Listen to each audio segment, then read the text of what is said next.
Norma. Mine's only a local issue, a local question. They're on the high street in Wednesfield. There are so many empty shops. So how are you going to go about addressing it? Okay, 60 seconds. We'll keep the same order as before. Start. Well, again, like I said, with the local shops, we need to get the council to reduce the rates that they charge and see if we can get the rents lowered using these pop-up shops so that people can start as a 19-year-old with their own little business idea. That's all we can do at the moment is just to, get some of the costs down so people can start using these premises. Thank you. Come on. The council is providing support to entrepreneurs who want to set up. There's a couple of small businesses in town that I've visited who have been supported by the council. The council is giving advice to people who are potentially the small businesses of the future. I agree with you, empty shops is a real issue, not just here in Wednesfield, but obviously in the city centre as well.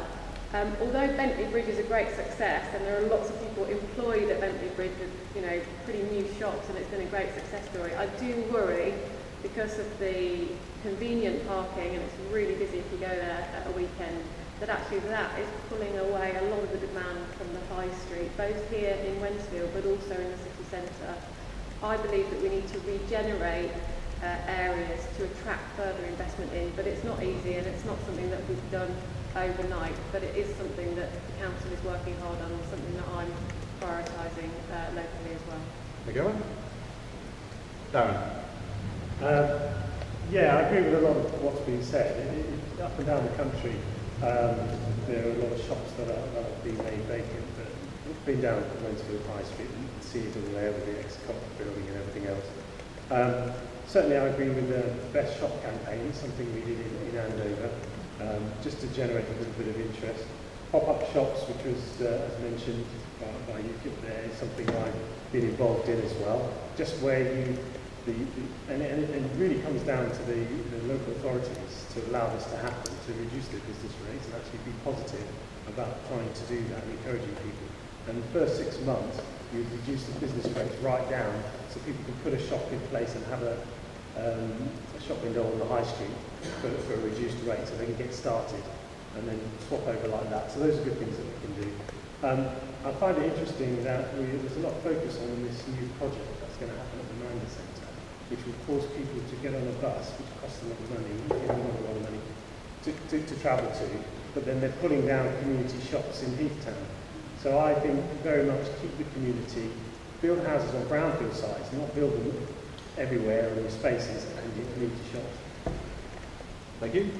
Ian? I think we should do away with business rates altogether. But regarding the short term for Wednesfield High Street, there does need to be a reduction in business rates. I would extend market hours, an extra day for Wednesfield Market, which pulls in the premises there.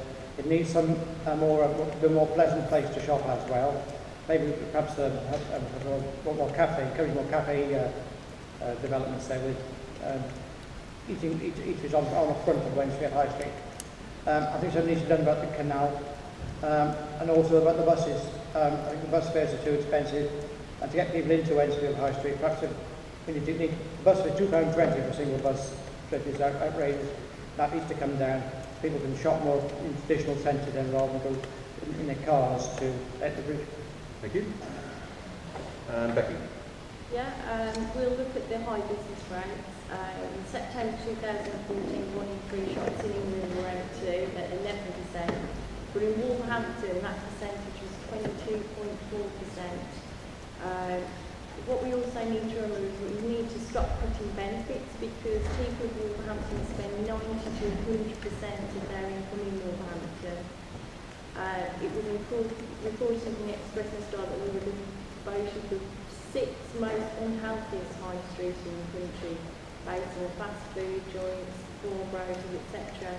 So the Green Party would reject applications for new betting shops to stop the bookie blight on our high streets and stop tempting people further into debt.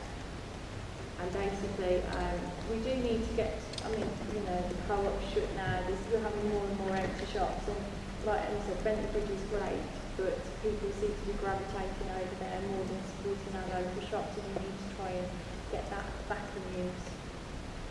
Thank you very much.